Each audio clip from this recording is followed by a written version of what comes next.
Hello and welcome to this special screening of Samoan Wedding. May I please introduce you to the New Zealand director and cinematographer. This is Chris Graham and this is Aaron Morton. They have come all the way from New Zealand. What would you like to tell them before they see the film? Just that, you know, it's a New Zealand comedy, so it'll be interesting to see how much of the humour is actually local and what translates over here. So just, relax and have a good time with it. Aaron? Ditto. I suppose we did have a bit of a reputation. Why do you guys go crazy every time you go party together? Because we're boys, the Duck Rockers. For some reason, New Zealand doesn't produce many comedic films. Comedies with an all-Polynesian cast are even rarer. Samoan Wedding tells the story of 4 grown men who refuse to grow up. When their adolescent antics get them banned from their best friend's wedding, they're forced to change their ways. Not just dates. You must bring girlfriends. Girlfriends? Someone to whom you have made a commitment. Commitment? The 4 lads are played by the Naked Samoans, huge stars in New Zealand thanks to their series Brotown. Just admit that not all Asians are good at table tennis. It's childish and offensive, but New Zealanders love it for being equally rude to all their ethnic groups. Naked Samoan Oscar Kitely co-wrote Samoan Wedding, and the Brotown effect ensured it was a huge hit in New Zealand. I'm more than just a you know. I'm a man with a Now, director Chris Graham and the Naked Samoans So wear the pants. Yeah, the MC Hammer Pants. are hoping the film will prove equally hilarious to international audiences.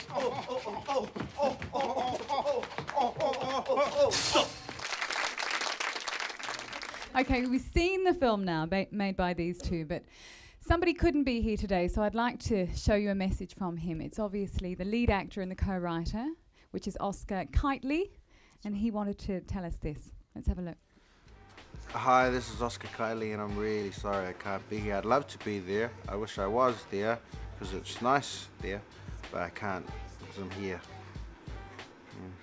I was just proud that we made an Auckland movie with so much of the Samoan community.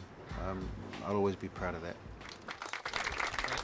See, this film was about the Samoan community, and it strikes me that either of you aren't Samoan. How did you get involved? I was approached by the company South Pacific Pictures after, I guess, developing a name for myself, making music videos. He's being a bit shy. For those of you who aren't New Zealanders, this is probably the top music director. That would be fair to say, wouldn't it, Aaron? Oh, certainly. Absolutely. I mean... Only because he's sitting next to me. Should we have a look at some of his work?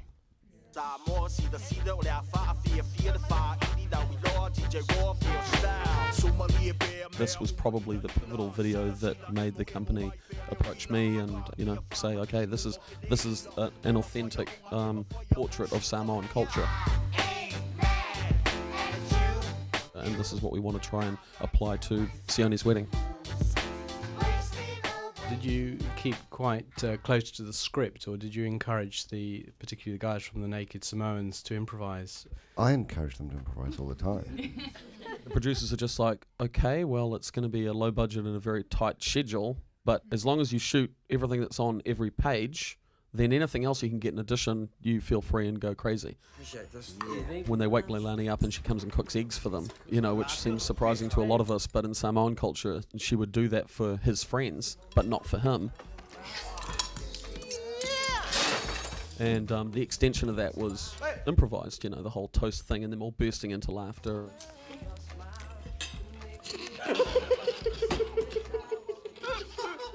Your mother's here, isn't she? Is he She a good would boy? like me not to say so, but yes.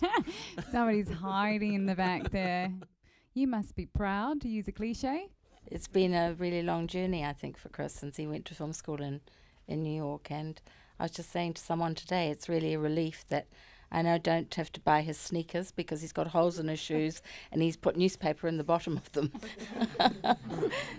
Like I He doesn't wear said, shoes at all now.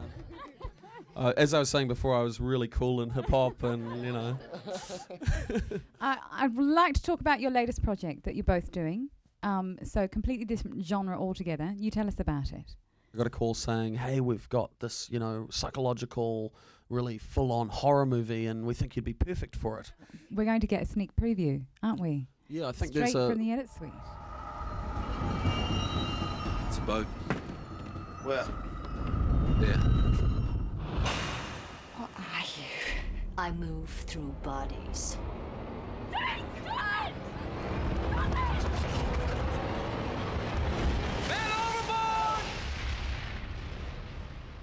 There's one to make Mum proud.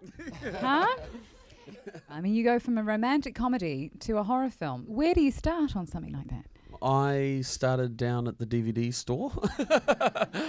Seriously buying probably 30 horror films and unfortunately putting my wife through them. So he subjected you to a lot of horror films, did he?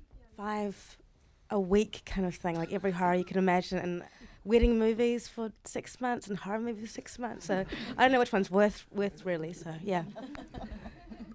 Please thank Chris Graham, Aaron Morton from New Zealand. Thanks you for are our having us. first New Zealanders. That means we can go together. Except I'm taking my husband. Yeah. And who do you think you're taking to the wedding? The most beautiful girl in the world. We now cross the globe from New Zealand to the Middle East to look at the first ever Arab cinema school just for Palestinians in Israel. This is Nazareth. With 60,000 Palestinians, it's the largest Arab city in Israel. In the 1948 Arab-Israeli War, thousands of Palestinians fled this ancient land.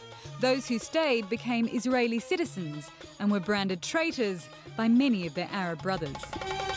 Now, this group of young filmmakers are determined to tell their stories, past and present, in their mother tongue. My name Abu Taya Naim from Nazareth. I have 19 years old. Through cinema, we can show the whole world what is happening here.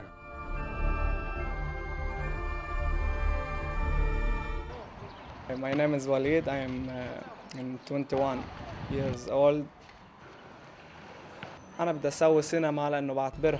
want to make films because I see it as part of myself and my future, and to send social messages to my people, the Palestinians.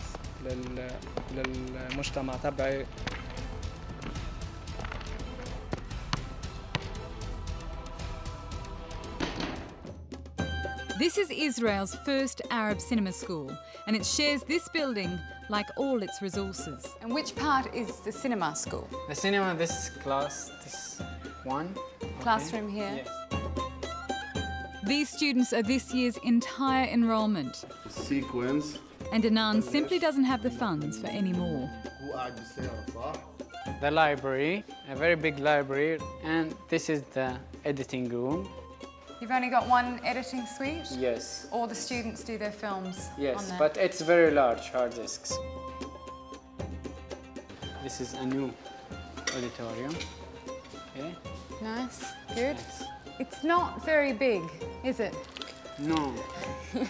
You're very ambitious, aren't you? Thank you.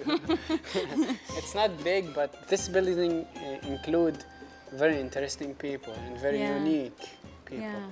People like Reem, who is one of the school's most controversial students. I love film because film, it's another way of self-expression. Why was it hard to have girls studying here? It's not accepted by the society. That's girl learn art or cinema and go free more than them. In my film, a few children tell us about incidents that happened to them that day, and through their answers, one could get a picture on what life is like for Palestinians. لورين انت فلسطينية ولا إسرائيلية؟ أنا بنت. بنت؟ While not all the films are political, guiding students on political theory is a Jewish academic who wants to help Palestinians tell their stories. Yes, but at the same time my story, because I cannot, live together peacefully and equally and relaxingly with the Palestinians without this view, without. So it's not only their problem, it's my problem as well. Part of the solution, says Yuri, are more sophisticated Palestinian films, like Oscar-nominated Paradise Now. In a land forsaken by hope, It follows two suicide bombers when their mission fails and was co-written and directed by a Nazareth filmmaker. The director Hani Abu Assad inspired me. He's a Palestinian who came from this struggle and is successful. Also inspired but exhausted from setting up this school is Anan. That was maybe the uniquest year in my life. It was very good, really. I learned too much from my little students. They don't look so little. Action! Birthday to you. In fact, Anan's so-called little students were celebrating Naeem's 19th birthday, along with the end of their first year as filmmakers.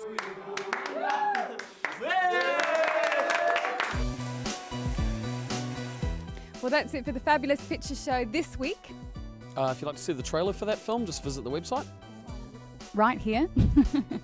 Right now, people outside are telling us what they really thought of your film, and we're talking to non-New Zealanders. Did they lie when they're inside? No, I don't think they did. Oh. Not completely, anyway. See you next week. What are these? Pants! Who's wearing them? You are! But who washes the skid marks out of them?